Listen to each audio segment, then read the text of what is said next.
నమస్తే. Welcome to our channel.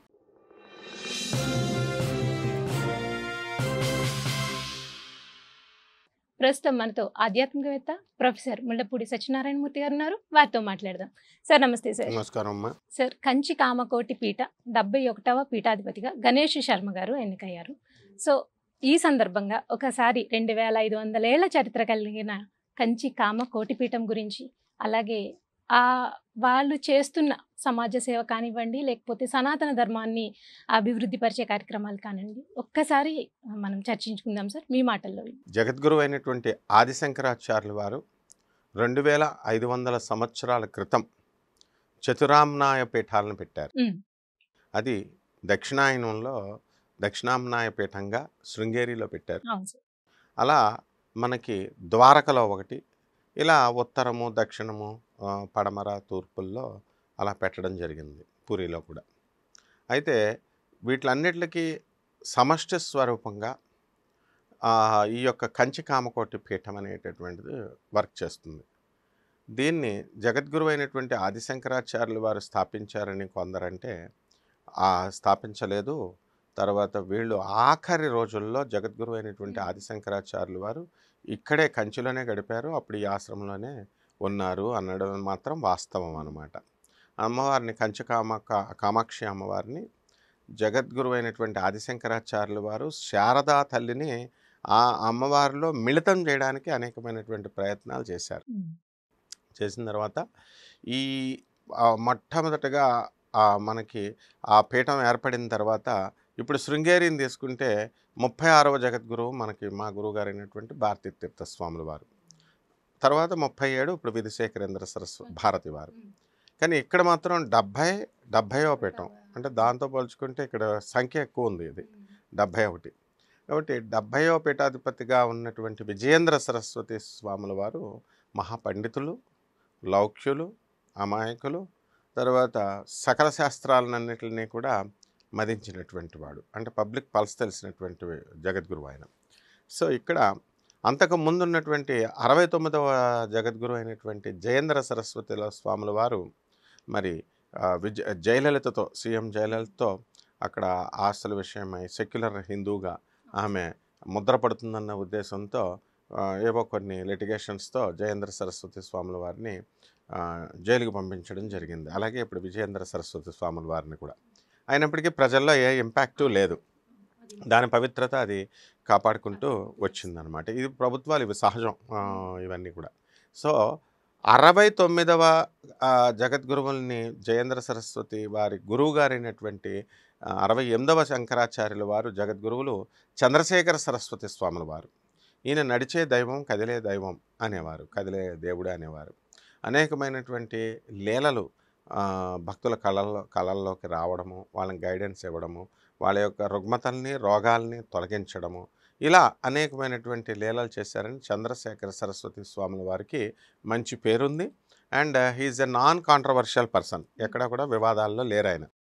అలాగే కంచి కామకోటి పీఠం మాత్రము జయేంద్ర సరస్వతి స్వాముల వారు కంటే కూడా ఇప్పుడున్నటువంటి విజయేంద్ర సరస్వతి స్వాముల వారు ఎక్కువ నిష్ఠాపరులుగా, లౌక్యులుగా మంచి పేరు తెచ్చుకున్నారు. అయితే ప్రస్తుతం గణేష్ శర్మ గారిని 71వ పీఠాధిపతిగా ఎవరు కూడా ఊహించలేదు.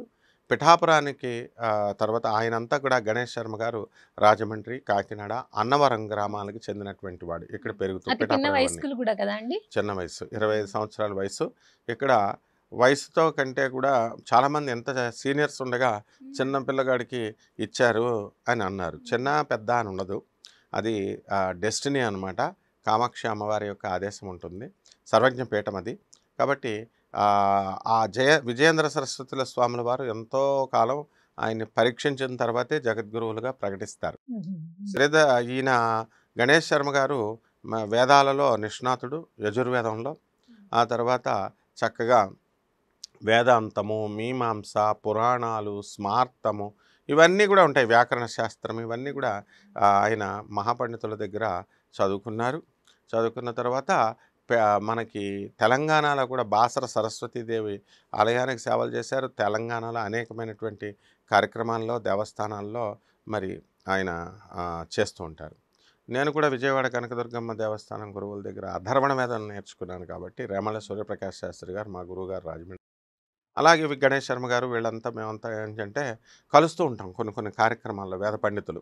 అలాగే అమ్మవార్ల కళలు పెట్టడానికి మనం శక్తిపీఠాలకు వెళ్తూ ఉంటాము. ఇది కామన్ డ్యూటీ. మిగతా పంతులు గారులు వాళ్ళంతా వస్తూ ఉంటారు. సో ఆ విధంగా గణేష్ శర్మ గారు తెలంగాణలో అనేకమైనటువంటి కార్యక్రమాలు చేసుకుంటూ మంచి పేరు తెచ్చుకున్నారు. కాబట్టి స్థిరత్వం ఉంది. ఆ తర్వాత బ్రహ్మచర్య దీక్ష ఉండాలా. ఇవన్నీ సిద్ధపడే విజయేంద్ర సరస్వతి స్వాముల వారు చాలా చక్కగా సెలెక్ట్ చేశారు. ఉమ్. అయితే ఆయన అదృష్టం ఏంటంటే ఈ గణేష్ శర్మ గారి అదృష్టము ఆయనకి మంచి గురువు దొరికాడు. విజయేంద్ర సరస్వతి స్వాముల వారు చాలా ఆయనకి ఏంటంటే బోళాశంకరుడు. ఆయనకి జయేంద్ర సరస్వతి చాలా ముదురు అనమాట. ఆయన పీఠాధిపతులైనా జగద్గురువులైనా చాలా తెలివైనవాడు. జయలలితకి ఆయనకి క్లాష్ వచ్చింది. అయితే విజయేంద్ర సరస్వతి స్వాముల వారు అలా కాదు. చాగంటి కోటేశ్వరరావు గారు పిలిచినప్పుడు కూడా ఆయన కాకినాడ వెళ్ళారు. మామూలుగా వస్తూ ఉంటారు. జయయాత్రలను జరుగుతూ ఉంటాయి. పీఠాధిపతులు వస్తున్నప్పుడు వాళ్ళని చూసి పిలుస్తారు. ఇంటర్వ్యూలు అడిగితే చాలామందికి ఇంటర్వ్యూలు ఇచ్చారు విజయేంద్ర సరస్వతి స్వాముల వారు. జగద్గురువులుగా ఉన్నటువంటి వాళ్ళు మిగతా పీఠాల్లో ఎలా ఉంటుందంటే వాళ్ళు జనరల్గా పొలిటికల్ ఇంటర్వ్యూస్ ఇవ్వడం కానీ, లేకపోతే పొలిటికల్ కాంట్రవర్సీస్కి దూరంగా ఉండడం కానీ ఉంటారు శృంగేరి పీఠాధిపతి. అవునండి, సహజంగా అంతే కదా. కానీ కంచికామకోటి పీఠం ఒక అడుగు ముందుకేసి ఇస్తుంది. కాంట్రవర్షియల్ అయిన జయేంద్ర సరస్వతి స్వాముల వారు ఎన్నోసార్లు చెప్పారు. ఉమ్. అందువలన రేషనల్ థింకింగ్, ఆ తర్వాత లాజికల్ కన్సిస్టెన్సీ, ఆ తర్వాత సైంటిఫిక్ అవుట్లుక్ ఉన్న సంస్థలు ఇవన్నీ కూడా సనాతన ధర్మాన్ని ముఖ్యంగా వేదాలని ప్రచారం చేయడమే ఈ కంచికామకోటి పీఠం యొక్క లక్షణం. ఉమ్. అందువల్లనే ఈయన్ని మనకి గణేష్ శర్మ గారికి ఒక చక్కటి పేరు ఇచ్చారు. ఆయనకి ఏమని ఇచ్చారంటే పేరు చంద్రశేఖర సరస్వతి. సత్య చంద్రశేఖర సరస్వతిగా జగద్గురువులుగా ఈయనకి పేరిచ్చారు. ఉమ్. వర్గంలో మనకు ఉన్నటువంటి ఈ యొక్క కంచికామకోటి పీఠం హయాంలో మనకి వర్గల్ సరస్వతీదేవి గుడి ఆ హయాంలోనే అనేకమైన వందల గుళ్ళు జరిపించారనమాట. సనాతన సేవ, వేదాంత సేవ, వేద ఘోష, వేద పాఠశాలలన్నింటినీ పెట్టి పిల్లలందరినీ కూడా బాగా వేదం నేర్పిస్తూ ఉంటారు. మాది కంచికామకోటి పీఠం యొక్క చరిత్ర. రైట్ అండి, ధన్యవాదాలు. ధన్యవాదాలు.